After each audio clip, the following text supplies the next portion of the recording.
Thank you so much for joining us on Straight Out of Savannah, talking with Tammy.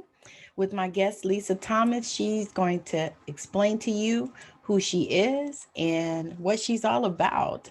Lisa, take it away. Hey, hey, thank you so much for having me, Miss Tammy. And it's honestly an honor to be here with you today. My name is Lisamarie Thomas. I'm 26 years old. Originally, I was raised in Albany, Georgia, but I was born in West Palm Beach, Florida. And I have two beautiful children, Leanna and Elijah, that are the light of my life. They have been my motivation for just getting out of a bad situation, getting into a better situation, and just trying to make a better way for them. So I thank them and my family for just helping me move forward in God first and foremost. So recently I became an author, and this happened for me within the past 2.5 years or so. And it was after I overcame an incident where I was manipulated into human trafficking by this guy in Atlanta that I thought was going to be my boyfriend. I thought that I was going to be in love and all this other stuff. And it just turned out to be something that was meant for my destruction, if the devil had his way. But it turned out for me, I was able to move past that. My daughter was in the situation. God kind of gave me a blueprint, in my mind to get away from it.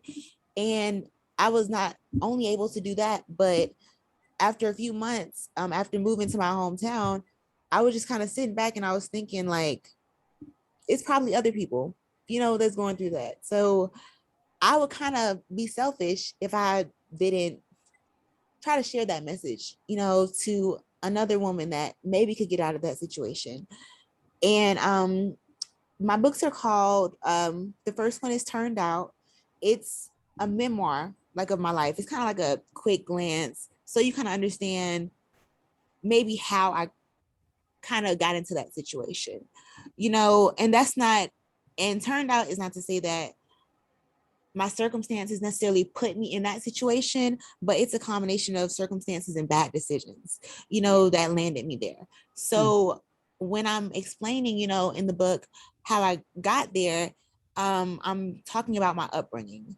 I'm explaining that I was kind of, I didn't have, my family. I didn't have my parents. So I kind of was robbed. I feel like, of a normal childhood. And my dad was an entertainer. He was writing New World Order, co-writing New World Order with Curtis Mayfield, and he was traveling around the country at the time. And my mom was a victim of the crack epidemic. So she couldn't raise me, and he was just not there. So it landed me in a place where I could kind of either swim as a child. Mhm. And I had to navigate that. So that's what Turned Out is about, and although it seems like, oh, this is like, what is she going to do after that? There's no ending to it. It seems like there might not be enough depth to it. Um, it was kind of like a diary for me. You Yes. know, it wasn't supposed to be for anyone to necessarily understand, you know, um, the journey past that. It was just to understand that if another woman needed this, that they could survive this, regardless of their circumstances. And that's because I've, survived this. And I'm, hoping that God can make a way for somebody else. Then I got to a point where I was just really, really traumatized by everything. I couldn't really parent very well. I was like working these super long hours and stuff and just trying to figure out like where I'm gonna go. And then I started writing another diary, right? And this time it was like, I'm sorry. It's okay. It sounds like it was a healing journey for you and like it's continuing, really. Right. So this journey was, it was about my change in perception, because turned out at the end of it, I still felt like a victim, you know? Yes. Like,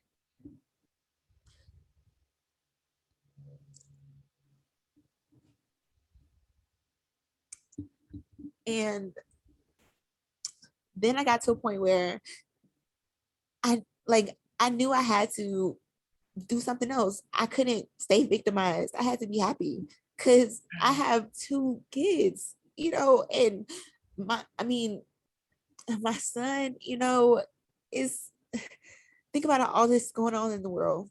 He needs me, he don't just need his dad, he needs both of us to, guide him. And my daughter, like, I could never live with her being a product, of something like that.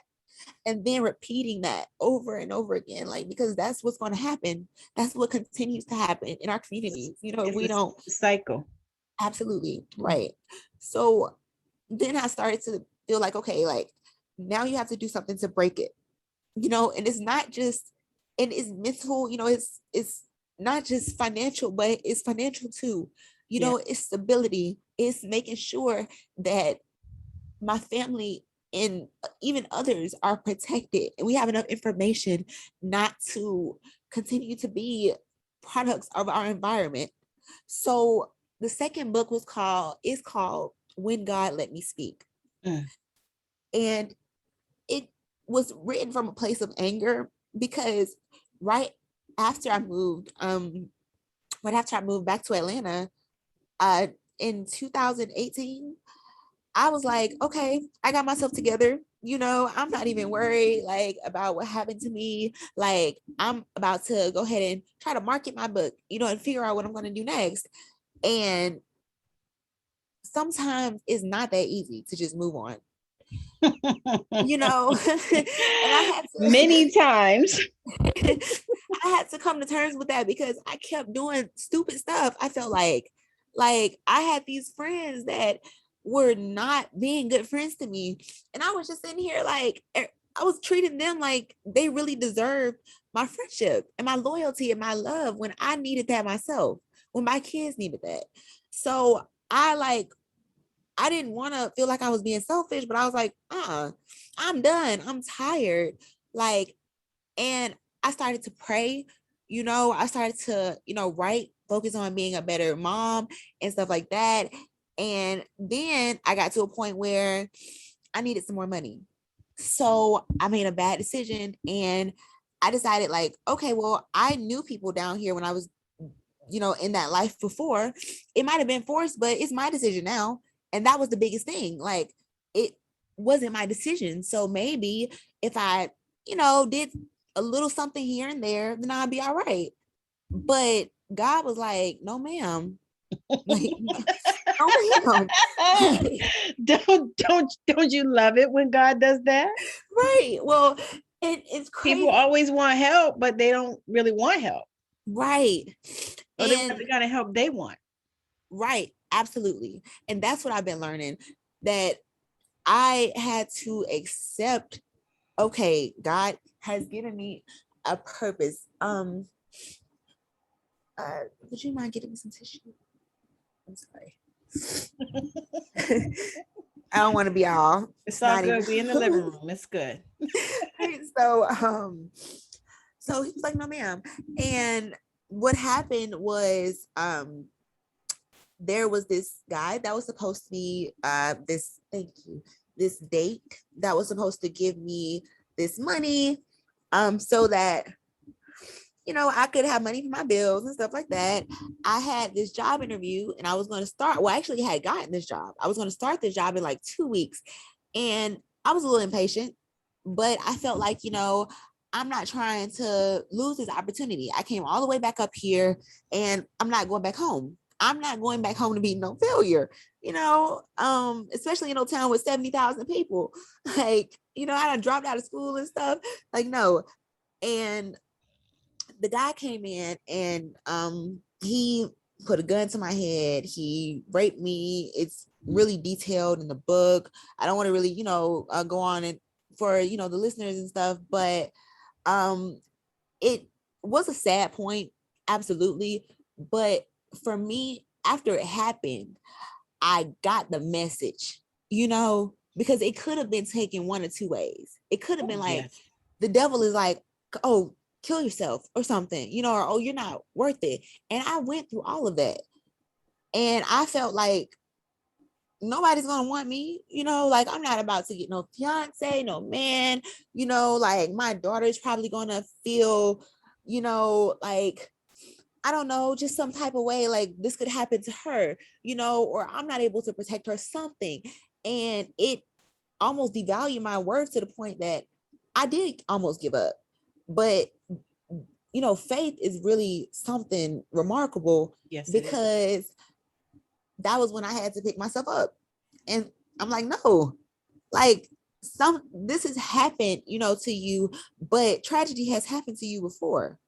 So if you didn't give up then, you can't give up now, especially when you haven't finished, especially when there's so much to do.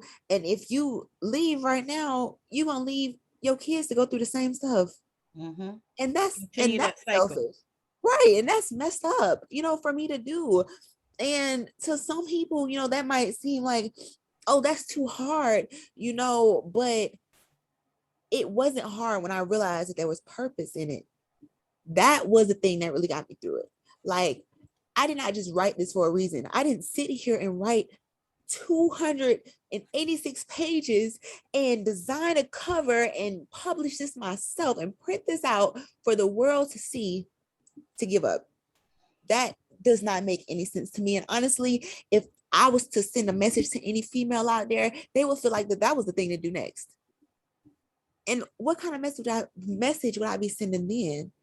So my change of perception was what inspired the second book. And I think that, like, out of a meal, I guess, would be like the meat and potatoes, of it. That's how you kind of get into it, get into that story, because it's the aftermath of trauma. It's the stuff that people don't talk about. It's how you Yes. move on and survive after something bad has happened to you. Like, we Say talk that. about Yes. what's happened all the time, but like, why are people killing themselves? Why are people having to go to therapists and stuff, and not and not getting along with their family members, and killing each other in the pandemic and stuff like that? Because there's too much stuff that needs to be spoken about, and people need to know that somebody else is going through something like this. So the second book was not, it wasn't just like, oh, okay, I've been going through this and God has changed me and I've had just like this change of faith. It actually starts out like, I don't even want to know my purpose. I'm scared. I don't want that responsibility. Why me? Or a suicide note, like, y'all, I don't want to do this no more. I'm So did over it. did you address any of that in that book? Yes, absolutely. That's actually how it starts off. Okay. Is just by me explaining, and that's how I wrote it as a diary too. It was like, I don't really want to do this. I feel like you give me a purpose, but why? Why do I have to do this? Why am I going through this? Like, Especially at such a young age. right.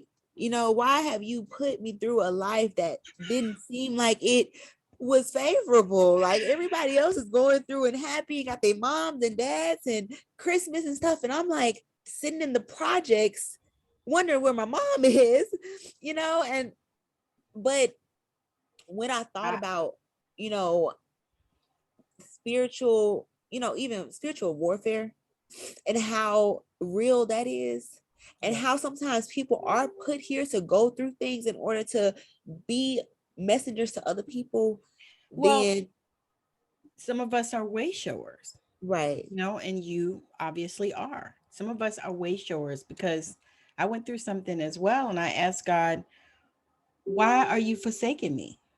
I asked God that. People right, people always said, "But don't ask God, no questions, and don't ask God." I said, "Well, He's God.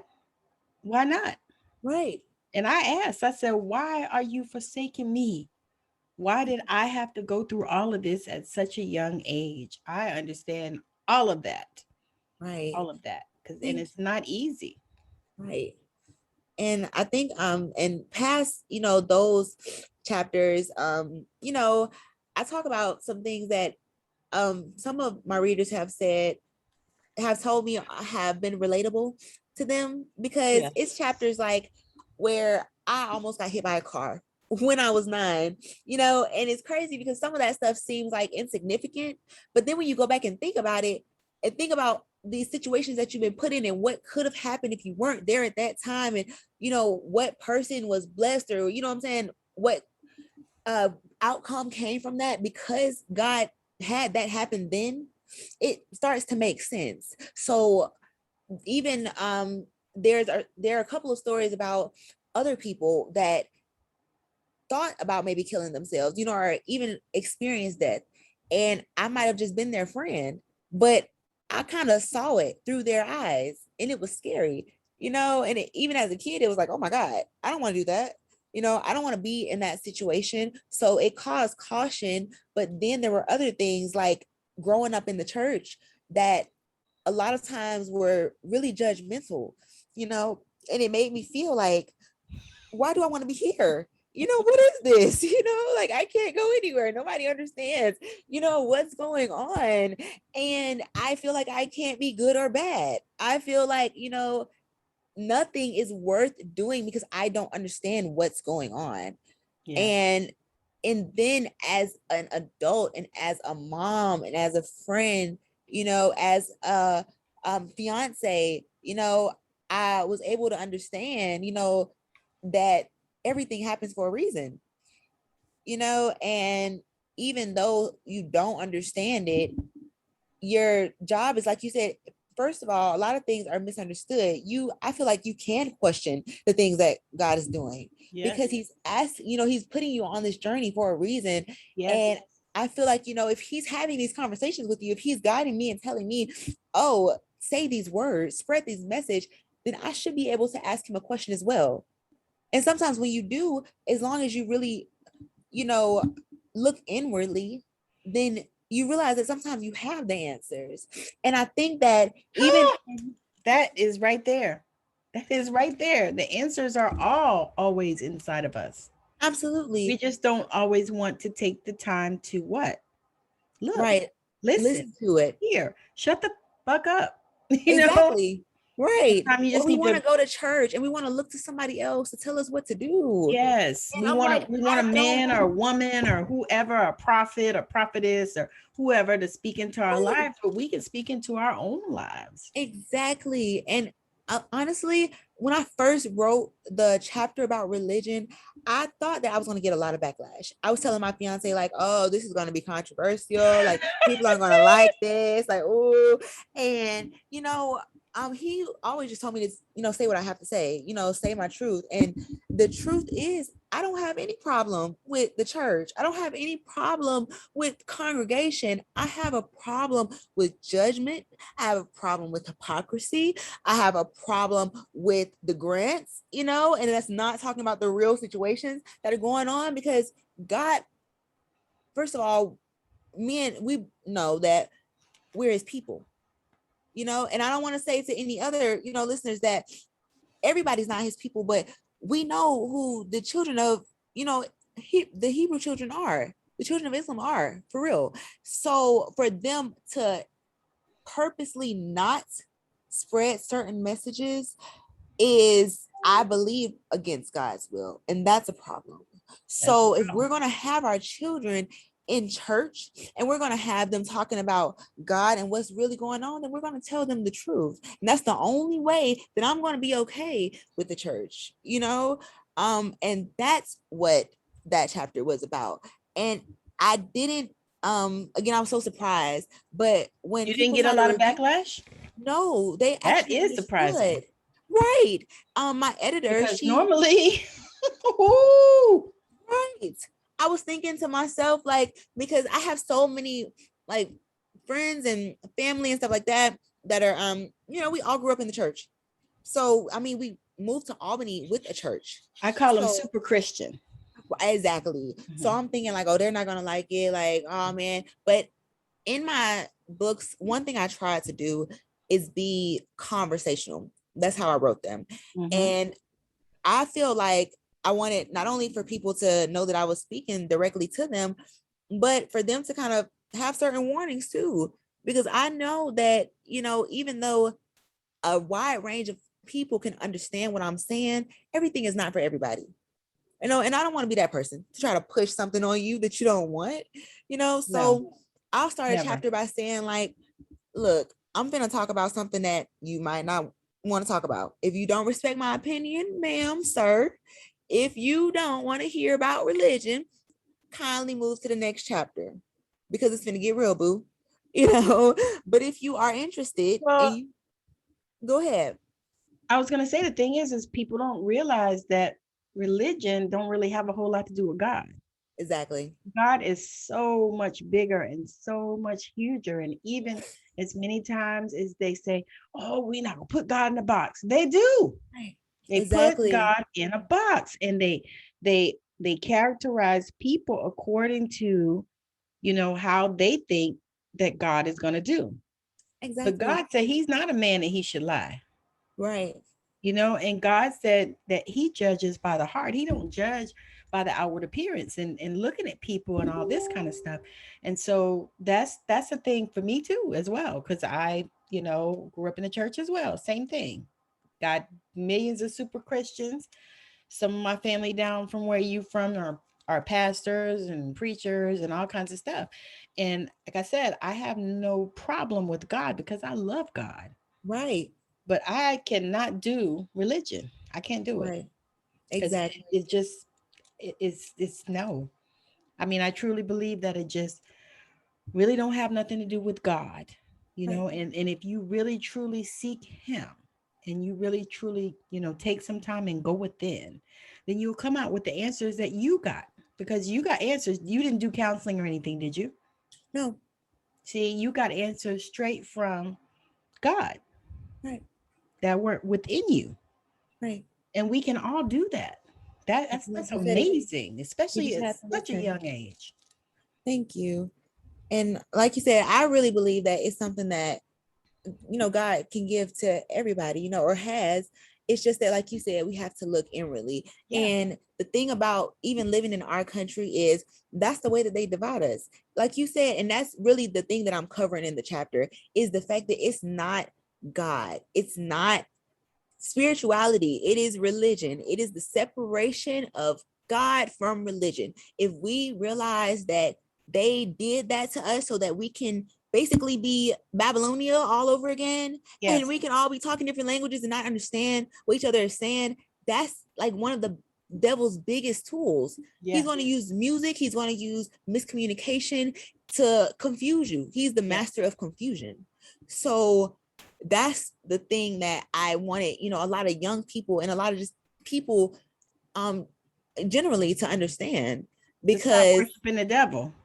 right, right, because they don't, and y'all don't even know. And it's because people are here to, yeah, lead you. We got prophets and all that other stuff. That stuff is real. But Mhm. at the end of the day, y'all don't got to go to church and pay tithes to somebody with to run their buildings and drive their Mercedes and put coats on their wives and stuff like that in order to have a relationship with God. You can do all that. That's fine if that's what you want to do. If that makes you feel spiritually whole, that's no problem. But if you feel like that is what you have to do in order to be closer to God, and you push that on other people, then we're really just disrupting what God put us here for. He Yeah, put because us all here for a purpose.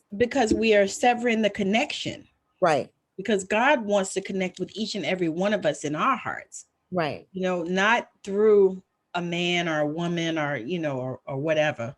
Right. Because everybody's preaching these days, but Right. not through any person. He wants to connect with us, personally on a one-to-one basis. And so Right. when you do that, just like you said, yeah, there's nothing wrong with that. You pay your tithes, do whatever you got to do, but don't believe that that is the connection between you and God, Right. because that's bullshit. Right. That's the confusion. Exactly. That's what he wants you to think, so that you stay asleep. Mm-hmm. Basically. And then we walk around talking about this real woke and I'm woke and I'm woke, but everybody is asleep. Like, Nobody is really, really woke if they're not You seeing know, that you're woke. that's You one of the know, reasons why we had this pandemic, to be honest with you. I'm gonna right, tell you. I mean, it's so much behind this that people have no idea. right, There's so much behind it. right. It's so much bigger than what we're, looking Way at or what bigger. they put on the TV for Yeah, us to see. And there's not a lot of us that realize that's going on. And you got so many false prophets, and yeah, false teachers and stuff out here, people that are set here to lead us astray, that if God put you here to have a purpose and yeah, to spread his message, then you're put here to basically combat that, to be a warrior of spiritual warfare. yes. And that's something that, you really have to do, because I'm a firm believer that if God gave you a gift and you do not use it, then he will take it and give it to somebody else that actually does deserve it. Well, he said Because that. I mean, several, wait, a whole exactly, bunch of times in the Bible, he said it. right. But And he's people not going to don't. play with you. I was gonna say people don't listen to that. Or either this is what I found, because what I did was I left South Carolina and went to Arizona. I did it because God said it was time for me to leave that place that I was at. And when I told people that God said it was time for me to go, now I went purely, I rode on faith. Okay. I packed my car. My kids were grown. So I told them it's time for me to leave here. My Mhm. kids, they flow and they're woo anyway. So they were like, okay, mom, we leaving here too. And they all did.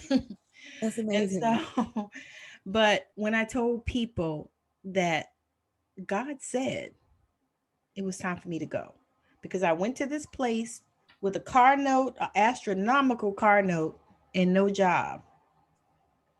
I went and moved in with my cousin because she said I could come and stay with her while I, get myself together and get on my feet or whatever. And so I had, basically, you know, no house. I didn't have no job. I had a car note. And Wow. people said that God wouldn't tell you to go someplace where you didn't know anybody and you didn't have a job. This is what people told me that were in the church and friends of mine. Mm-hmm. It told me that God would not tell me to do that. Hang on, we're gonna pause for a second. Terrible. Okay, so yeah, so people told me that. They said you know, God would not tell you to go. And I said, so because he told Abraham to go to a land he was going to show him and he was going to make his name great and make his descendants number, greater than the sands. And he told Isaac to go, and he told, I don't know, a few other people in the Bible to go. So I guess God ain't doing that no more. Right. That that was what I Right. So that said. just stops, Yeah. so That he stopped just from the Bible decides stuff. when he wants to, send messages to people. There's no burning bush. Right. There was no Adam and Eve. Like come on, come on, y'all. Yeah. Like, stop playing with me. Right. Exactly. Exactly. My goodness. Well, that's amazing, because the thing is even for you to bring that out, because it needs to come. It needs to come. It needs to come. Right. And oh my God, because the judgment that they bring to you, it's like, I mean, didn't God say, judge not lest ye be judged? I mean, I or was mean, that it's like we not in just took there? our own version of the Bible and just was like, oh yeah, we're gonna do this in America, or like worldwide. Like, that's crazy, Well, we picked and like, choose. right. And we can't do that. Mm-hmm. And that's the thing that I think, like you said, makes it's really, hard for people, because people do pass a lot of judgment, on others. And when you talk about going into church where you're supposed to be, congregating and meeting, in order to have God unite you and stuff, like, how can you, and how can you force people out of the church or make people feel like they don't belong there, because let me see here. I'm having an issue right now. You're gonna give them the left foot of fellowship. Look at this. Is that a bunny? Yes. It's a real one?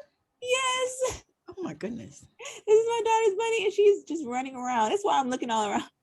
She's just hopping around. Okay, now that's a new one because I just didn't think our people had bunnies as pets. But hey, Yes, I had like okay. 3 or 4 of them growing up because I was really isolated and stuff, with not having a mom and everything. And yeah, And I they was telling brought my you a daughter, bunny? yeah, yeah. My great aunt bought me a bunny because she had a cat. And she was like, I'm not gonna do another cat, but you can have a bunny. And I had this bunny for a long time. And Wait, how long do they live? well, it was a he actually. I named her Chelsea and found out after he died that it was a boy, right? um, but it was about a year and a half until his teeth grew out of his nose and suffocated him. It's really strange. I His know, right? And it's crazy because at the time I, was kind of using pets to, have somebody to talk to and stuff like that. So it kind of he helped was me doing get pet therapy, really? kind of, yeah. Because that's what I thought that it would work for my daughter. She was kind of at home by herself. My son was living with his dad, and she just kind of seemed like she was on her tablet all the time, and just kind of being socially, non-existent, not, being active. And I thought the same thing might work for her. So I was like, let's get a bunny. And yeah, she's been awesome. So I think that might actually work for a lot of people. And it's crazy because in one of my chapters, I talk about how I had this dog named Annabelle when I was 16. And I was really, really close to this dog because I was like going through a weird stage in life and stuff. I had kind of moved back with my mom, and she was, trying to be a mom, and I was really rebelling. Like, oh no, no, no, no, you haven't been here. I'm not gonna, you're not gonna be a mom to me. Yes. Mm-hmm. And it was really messed up. I talk about how I feel now, making, bad choices, like that. But the dog kind of, I guess, kind of developed my nurturing spirit to the point that I was kind of ready to have a kid, and I didn't know that I was pregnant at the time, but I had took care of this dog for like a year and a half after she was traumatized and beat up and stuff. And like probably like a year and a half later or so, she just died. She got hit by a car. Oh gosh. Right. And it's a really short story, but the next day I found out I was pregnant with my daughter. So, I kind of started to put certain things together, about maybe why God gave me that dog, and there are things like that that happen to people all the time, where they feel like, oh, this was put into my life for this reason. And people might tell them like, you're crazy. That's crazy. Yes. You ain't Yes. got that dog because they taught you how to be no mom. That's, but it But it's real though. right. It could And the very thing well. is if they stop judging, how they think God is and just Right. allow you to know and connect, then things will be so much different, because the thing is people judge and they put that judgment on you. And we Right. don't realize it at the time that they put this judgment on us until we start waking up and opening our eyes and seeing things, for what they are and not the craziness that, we were taught or that, it's like, Right. okay, it's almost like when we stop drinking the Kool-Aid, Right. then all of a sudden you realize it was just water anyway. Right. It wasn't even Nothing. Kool-Aid. Just nothing. It's all here. Yes. Like it's all they want to make. Really, they want to change, the way that we think. They want to suppress, everything that God has really given us to, analyze this world and to figure out where we belong in our purpose. And that even goes with like certain things, not just religion, but even I talk about like magic and stuff. Like Even this virus. the virus, I know a lot of people that have practiced different things that have been good, and bad. I talk about how people were put here for certain reasons. Certain people might have spirits within them. Certain people might have been here to cause your downfall. You really have to be, aware of those things. And like you said, that will make you aware of even stuff like the virus, because that it's bigger than you. That it's not just, oh, something that's going to make me sick, and they might have made it in a lab. No, like, this is something that not only has been planned for years and years and years, but is on another playing field, that you're going to have to come up to if you want to play against them, and if you don't, then you die, or you're led astray. And that still leads you to where you're sitting in church talking about you don't want to go. So, sometimes it's kind of hard to portray those, or express those type of messages because, well, it's not popular. yeah. And the thing is that it's going to come with some type of judgment. Right. Like with me, so I do oracle cards, right? Same. Well, when I first came up with that and started really doing that and tapping into that, my super Christian people, was like, oh my God, Right. But in the church, you call me a prophetess. Right. So what's the difference? Oh my God, and I won't say the same exact thing happened, but I even talk about when I was a kid. I was like 9, I think, and I went to church one day. There was this guest speaker, and she brought me up out of everybody as a little girl and said that I had a powerful spirit of discernment.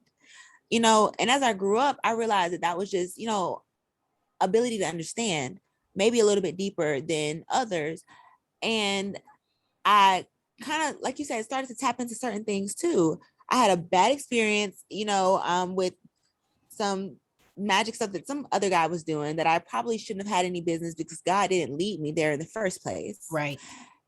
And I think we all have. Right. That's right.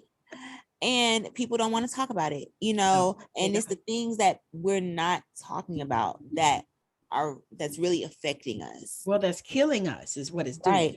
Right. Absolutely.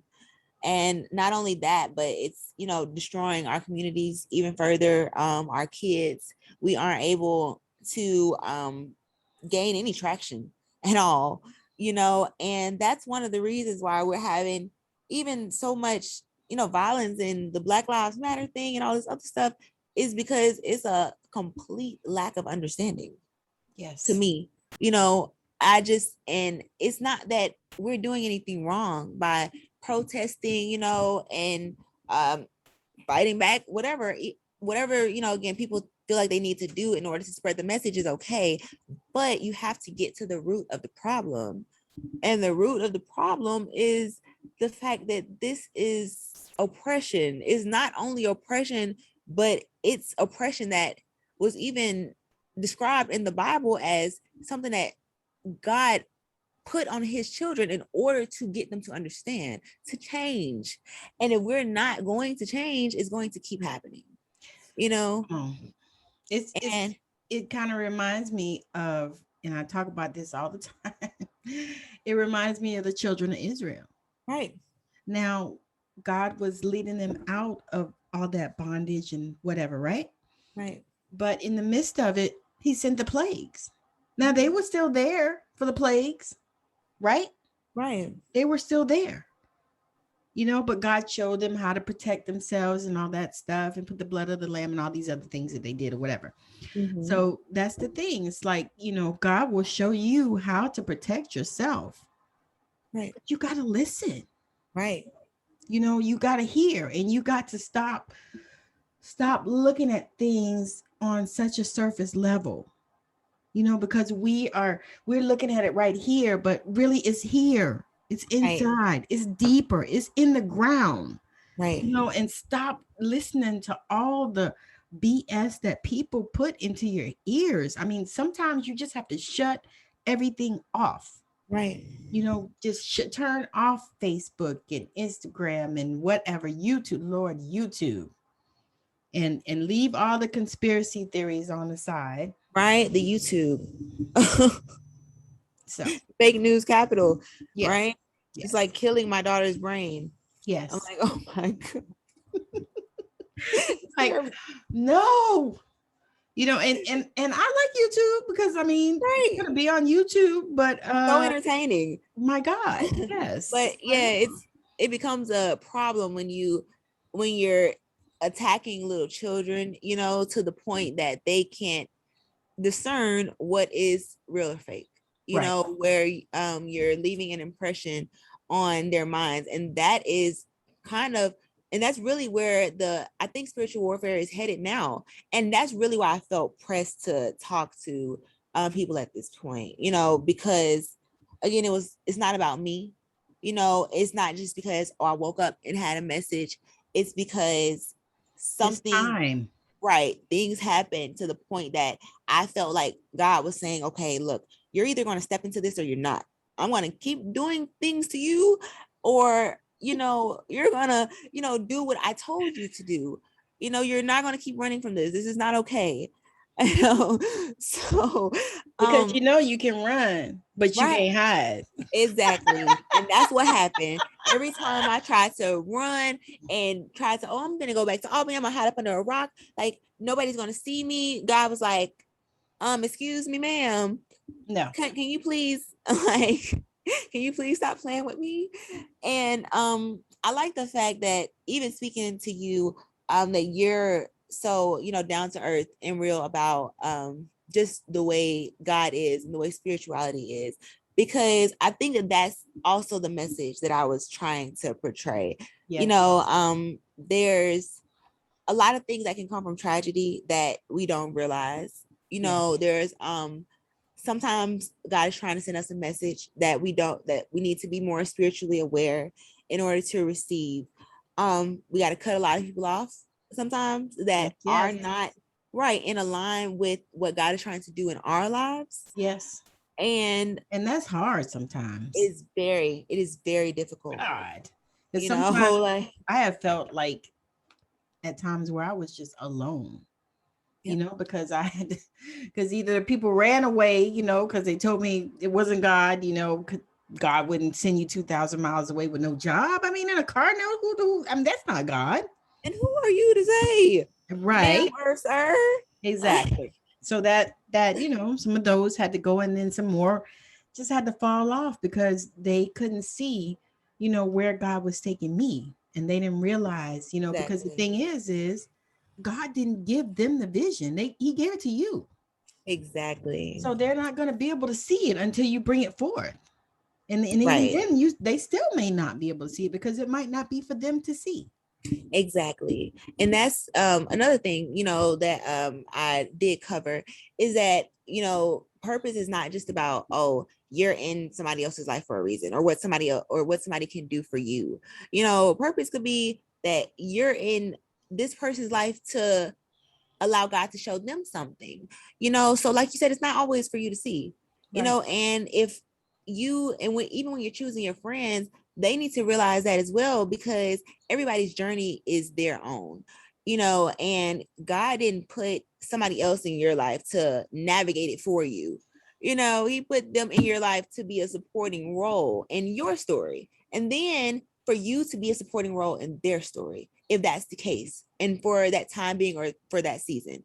Because there's this artist that I like that says this thing that really is close to my heart. And he just says that every provision is not, always lasting. Sometimes provisions are made temporarily. Sometimes friends are in your life temporarily.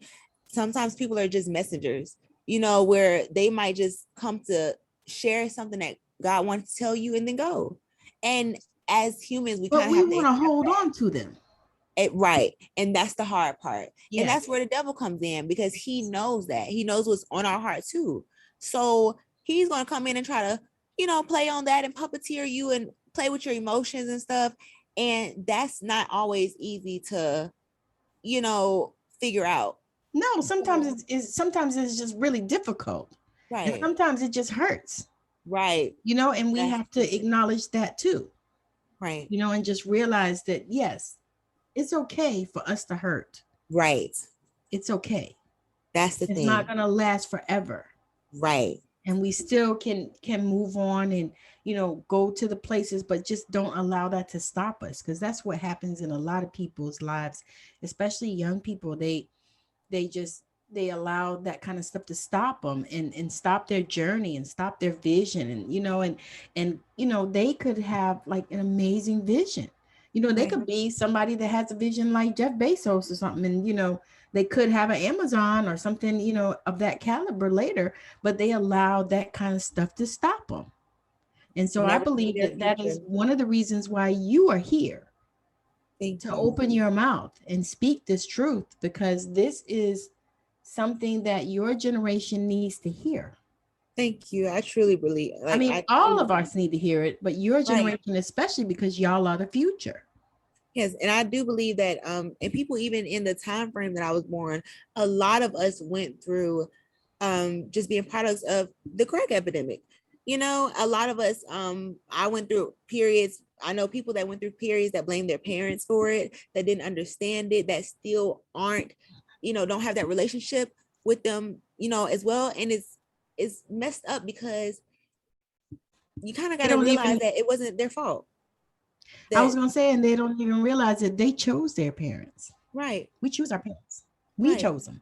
we do. So if they're not what you wanted them to be, you know what I mean? I mean, you don't Right, have control over what they become, but if they're not exactly. what you wanted them to be, own up to the fact that you chose them. You Right. chose Yep. And at the end of the day, you not them. only You have got to to take accept, responsibility for yourself. right, right, and you have to know who people are, know what's going on. And like you said, that's one thing about realizing, like you said, that this is something bigger. Because when you do, I was able to come to terms with, some people had a hand in putting this in our communities. So some people had a hand, not only my mom, but people that I don't even see behind the scenes that's still trying to destroy us today, that can, that had a big part in destroying my life and destroying a lot of other people. So that's something that we need to look at. People that went through that, don't just keep blaming your parents. Look at what's going The on. bigger picture. Right. Unite with them so that we can overcome who's really behind this. Yes, Because if we're absolutely. fighting with each other, we not doing nothing but what they want us to do. And that's what's gonna keep us in same situations. That's what's gonna keep us marching. That's what's gonna keep us fighting. That's what's gonna keep us in jail and our communities inflated with drugs. And people feeling like they need to do them in order to cope. And that's another thing that I think really is not talked about enough, It's not. is the fact It's that swept too under the rug. people are covering it up with, you know, drugs, alcohol. Well, it's like it's any way that people can numb. Right, People want to numb. right. You And know, honestly, and you're they right. want That to exists in shut a it lot off. of ways. Yeah, Like honestly, I mean sexual addiction, yeah, gambling, a lot of stuff. You're right. yeah. And it's too unspoken, it's too not talked about and not brought up, Mm-hmm. to the fact that we are almost thinking that this is normal. Yes. We completely normalize it, and that is the thing that is going to keep us asleep. Like, Well, if you think about it, even down to I mean, it's a little off subject, but same kind of topic. School shootings. School right, shootings are normalized now. Now, when they right, happen, you're like, oh, another one. Where was this one this time? exactly, That should not be normal. right. Nobody There's should be shooting up the school where our damn kids are at. It's just normal. And the same thing that's happening with them killing brothers, sisters. exactly And right. now it's like, oh And God, it happened again in Texas. It happened over here. It happened with George Floyd. It happened with Breonna. And it happened with many people we don't know their names. yeah, I mean, So it should never be a normal thing. We should always be outraged about that. right, absolutely. And even, I think about that because I have two sons and they're both Wow. right. Let's see, one is 30 and the other one will be 30 in September. So I think Oh, about that, and it's like, I think I need them to be safe, and I have no desire to bury them, right, but I know who they are, right, and right now they both live in Texas. So I'm like, oh, Jesus. So it's one of those things that, that should never be normalized. right, We should never get used to that. right, It should never be something that, oh, another brother done got killed. right. Oh, it's You just know?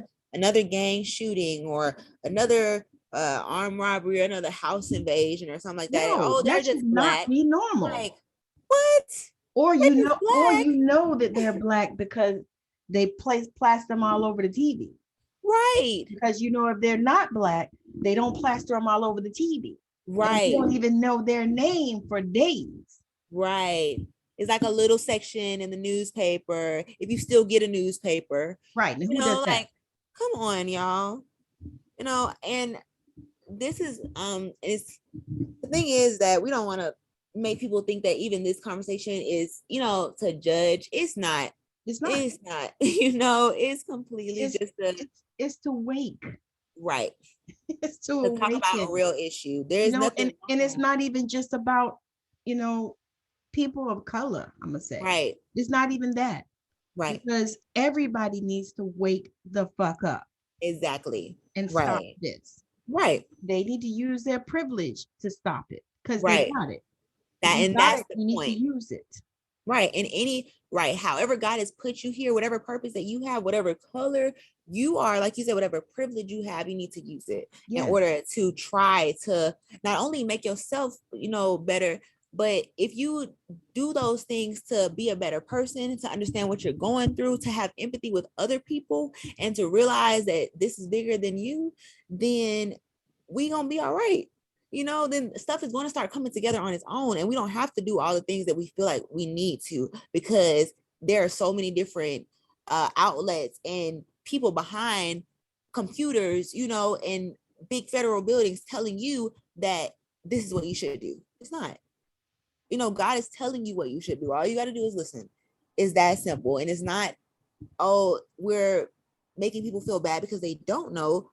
We're just telling you because you need to know. And Yes. then when you do know, you can make a better decision, because the only way that even I was able to make a better decision was because I became informed. Well, you know what? You know what my girl Oprah says? Actually, it wasn't even her, it was Maya. When you know better, do better. You do better, right? You know better, do better. Exactly.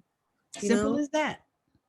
so yeah, I think that that's really been, I think, the biggest part of even my journey is trying to having to let go of trying to understand why this is happening, why, or feeling victimized, or feeling like I can't discuss certain things because people are going to judge me because I grew up in church, or, you know, um, feeling like, oh, I can't do certain things, or I'm not capable of certain things because they told me I can only use 10% of my brain, when I know that I'm a child of God and I can do whatever God put me here to do.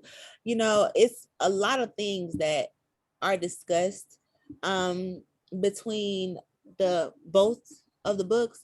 Like I said, I think that When God Let Me Speak is probably the one that people are going to read the most. But I wrote both of them so that you can completely understand, you know That is and you just powerful. don't, right, so you don't have and thank you, so you just don't have a one-sided perspective. And the second book focuses on perception in its entirety, so it's not just about how mine changed, it's about how others can change theirs too. Not just the way that I changed mine by your own journey, by having a real deep conversation with you, figuring out, the things that you need to do in order to overcome those obstacles and get to where you want to go. So it's like a guidebook, really, as well, Yeah. in a I sense. like, yeah, I like to think so. Because there was actually this one review recently that opened my eyes a little bit. to my own book. Like I didn't even think about it like that. Yeah. I was thinking when I ended it, like, what are people gonna say? She's nobody.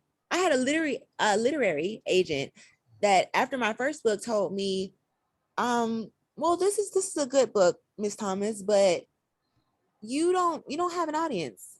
You don't nobody knows you. Who are you? You aren't doing anything. And I'm not gonna lie, my little feelings was hurt. Like I was thinking like, oh my God. And I didn't have an Instagram page or anything at that time. So I was like, well, is she trying to say that there's nowhere for me to go? And then I thought to myself, again, looking inwardly, I felt like God was telling me, no, that means that you need to do this yourself. That means figure this out. Like get on Google, you know what I'm saying? Look at publishing, look at distribution, and then that way, you can be put on the route that you're supposed to. And I didn't even realize that, first of all, my first book was on Amazon. I was only getting, Amazon was getting 30% of my publishing, and I was not on any other sites at all. I was Yeah, not being sold in any other stores. because Amazon doesn't do that. You have to, in order to get distribution, you got to do Ingram Sparks if you self-publish. Exactly. I didn't even know about Ingram Sparks at all. Well, So for people don't know. I only right. know because I was a part of an anthology, and the girl that did the anthology, she did a lot of education, which was amazing. Wow, that is amazing. Yeah. It's because it's like you wouldn't know what to do. I was trying to figure it out, and I just got a whole bunch of stuff that was like, "Do you have an ISBN number?" And I was like, what?" Like, no. Yes, Amazon owns your ISP. Like, right. And I'm like, hold on. So y'all trying to tell me that Amazon is gonna own my wait? And I just had to keep thinking, keep hearing what was going on in here. And it was like, no, do this, do this, do this. And I looked on Google and I saw Ingram Spark. And I was like, okay, this is where I'm going to go. Oh, I'm going to, do this. I'm going to talk to different bookstores, independently. I'm going to speak to them myself. I'm going to figure out how I can get myself out there. And then at the end of this, then I won't be paying somebody else to own my work, because that's the cycle I'm trying to get out of. Why would I go back and do that? That's crazy, but it took some trial and error for me to figure that out. Mm-hmm. And it kind of is, to me, it's a waste of time if everybody has to go through that same process. Somebody should be like, y'all, if y'all want to be a writer, my African-American writers, my young writers, whatever gender or whatever, race you are, then you need to go to Ingram Spark to publish, because if you don't do that, you do not own your publishing rights. And if we spread that kind of stuff, we have more businesses, we have more writers, we have more owners of music, their distribution. I created a course. Right, that's what we need. I created a course for self-publishing. Yes, and I actually put that in there, the difference between Amazon and Ingram Sparks, and what people said about it and different things. Now, I did not publish Ingram Sparks. I published Amazon, but I did learn about Ingram Sparks, and I started, kind of familiarizing myself. But, one of the things that people were saying was that it wasn't as easy as Amazon. Amazon, simple, upload, all that. And so that was one of the things that people were saying. So I kind of, brought in the which ones. And then there was one article I found. He said that it was best to publish with both. Right. That's what I did. Yeah. So you have the distribution on Amazon, which, people love Amazon. They love to grow and grab your book, and then it can go on Barnes and Noble and all these other places through Ingram Sparks. Exactly. That's the thing that I had to learn even as a self-publisher, but doing all of that myself, actually, with the help of my fiance, and, just sitting up long nights, tired and stuff like that, it taught me everything that I needed to know about my business. So that way, so let's talk about your business. because we've been on here a long time, but we're gonna talk. Go and do the thing. Well, it's not really, honestly, it's just publishing for the most part, but I'm looking into we're trying to open up a production company because my next step is trying to like talk to other people and get their stories out that don't necessarily know how to be writers or know how to put their stories out themselves. And through that I am looking to do documentaries, movie, films, and Well, you're just in the right place. yeah, thank you. You got I'm Brother really Tyler glad to over connect right with there. you. Huh? So you got Brother Tyler right there. Where? Tyler Perry. Aren't Oh, you in you somebody Atlanta? in Atlanta? Yeah. Yes, he's right down the street. There's a big Mhm. studio. Matter of fact, there's two, if I'm not mistaken. I think his old one and a new one. I think that he put in like a mall or something. It's huge. Wow. Hmm. Right. You should see it. Like it's huge. I probably should like drive by there one day. Yes, you Like should. throw some flyers out the window. Throw a book or two. Right. So like do that for like a Hey, couple of I sent my times. book to Oprah's assistant. So I'm, Really? yeah, I did. I sent one there and I emailed one to Spike Lee's people. And yeah, I was just, That's what I need sending to it out do. there. Yeah. Yeah. That's really yeah, that's what I've been trying to do. Just and that's really what the business is. Just trying to figure out ways to publish my own stuff, get it out there to the point that I can, say that I am not only financially, stable, but to the point where I can open up other businesses, and open up other ways for different business owners because And you that's can important. help other people to get their stories out too. The Exactly. girl that helped me publish my second book, that's what she does. Wow. She does ghost writing as well, and she helps people to get their books out and stuff. Yeah.